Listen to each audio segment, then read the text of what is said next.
मराठवाड़ा का एक प्रमुख शहर औरंगाबाद, ऐसा शहर जो दशकों साल से कंट्रोवर्सीज में डूबा पड़ा है। पर शायद ही कोई जानता होगा कि इस शहर को औरंगाबाद क्यों कहा जाता है। इस बीच एक गलत फहमी अक्सर पाई जाती है कि औरंगज़ेब ने इस शहर को बसाया था, पर असलियत कुछ और है। औरंगज़ेब तहस महस करने में माहिर था। किसी चीज़ का निर्माण करना उसके दिमाग के बाहर की बात होगी। नमस्कार दोस्तों, मैं हूँ आपकी अनामिका और स्वागत है आपका अपने चैनल में जिसे कहते हैं Maratha empire the history TV. आज की इस वीडियो में हम उन बातों पर रुख करने वाले हैं जो इतिहास की किताबों में दबी हुई थी। औरंगाबाद इस शहर को छत्रपति शिवाजी महाराज के जन्म से पहले बसाया गया था। जिस व्यक्ति ने इसे बसाया वो खुद एक मुस्लिम था, जिसका जिक्र शिव भारत इस प्राचीन संस्कृत ग्रंथ में बड़े ही आदर और सम्मान के साथ लिया गया है। जी हाँ, छत्रपति शिवाजी महाराज के प्रमुख कवि कविंद्र परमानंद ने मलिक अंबर इस व्यक्ति का जिक्र सूर्य तेज इतना प्रतापी इस उपनाम के साथ संबोधित किया है। तो जाहिर सी बात है कि मलिक अंबर इस मुस्लिम व्यक्ति का संबंध विनाश से बिल्कुल भी नहीं था। इसी मलिक अंबर ने पैठन, दौलताबाद तथा देवगिरी को मिलाकर एक खूबसूरत नगर का निर्माण किया जिसे खिड़की नाम मिला।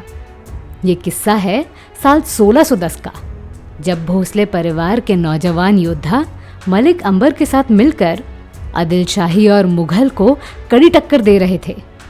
आपको ये भी बता दूं कि उस वक्त निज़ाम शाही की सबसे बड़ी ताकत पूरा भोसले परिवार हुआ करता था। अलग अलग प्रांत के लोगों को एक साथ लेकर आज़ादी का रास्ता दिखाने वाले मलिक अंबर की कहानी आज भी सामान्य लोगों के समझ से बाहर है। कविंद्र परमानंद ने सीधे सीधे शब्दों में बताया है कि कैसे विठोजी राजे भोसले तथा उनके भाई मालोजी राजे भोसले के पराक्रमी बेटों ने मिलकर उस वक्त के महाराष्ट्र को मुगल तथा आदिल शाही के आक्रमणों से बचा के रखा। 1626-1627 के बीच मलिक अंबर की मृत्यु हो गई और खिड़की इस नगर को पहली बार नजर लगी।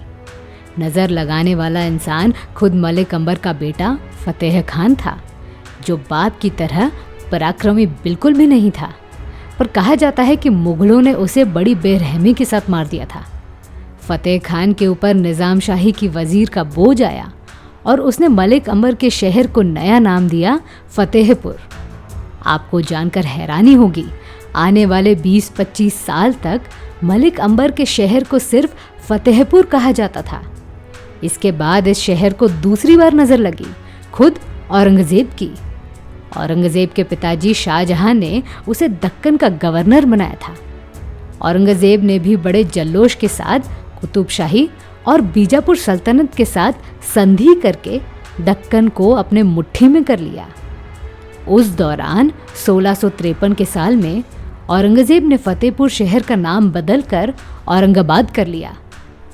उसने इस शहर की अहमियत को समझकर दक्कन में बसे तीनों सल्तनत को अच्छे से बांध कर रखा। पर जैसे ही औरंगज़ेब और शाहजहां के बीच युद्ध आरंभ हुआ, वैसे ही दक्कन में बसे बीजापुर और कुतुब शाह ने अपने हाथ खोल दिए।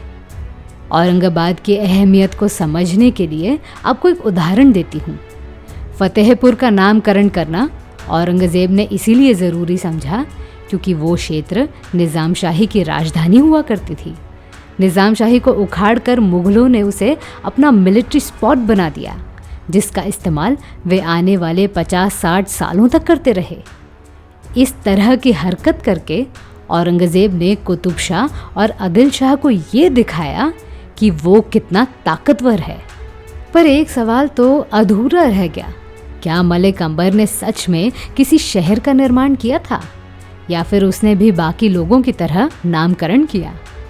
असल में मलिक अंबर का नाम इतिहास के पन्नों में गौरव के साथ लिया जाता है क्योंकि उसने दक्कन में रेवेन्यू सिस्टम और गवर्नेंस को स्थिर कर दिया था। मलिक अंबर द्वारा आजमाई गई पद्धति का इस्तेमाल आने वाले समय के लिए महत्वपूर्ण साबित हुआ। कुछ इतिहासकार कहते हैं कि उसने जिस नगर का निर्माण किया वहाँ उसने आधुनिक पद्धति से नहरों का निर्माण किया। जिससे आम लोगों को खूब फायदा हुआ। इसलिए इतिहासकारों का एक वर्ग मानता है कि औरंगाबाद इस शहर का निर्माण औरंगजेब ने नहीं बल्कि मलिक अंबर ने किया था। क्योंकि हमारा चैनल मराठा एम्पायर की जुड़ी बातों का प्रचार करता है, इसीलिए उस नगर के प्राचीन इतिहास को हमने इस वीडियो से दूर रखा। दरअसल मलिक अंबर से पहले भी देवगिरी तथा प्रतिष्ठान जैसे नगरों का बोलबाला हुआ करता था। तब तक परप्रांतीय समुदाय के कुकर्मी लोग दक्कन में घुसे नहीं थे। वो कहानी क्या है, ये किसी और दिन सुनाऊंगी। धन्यवाद।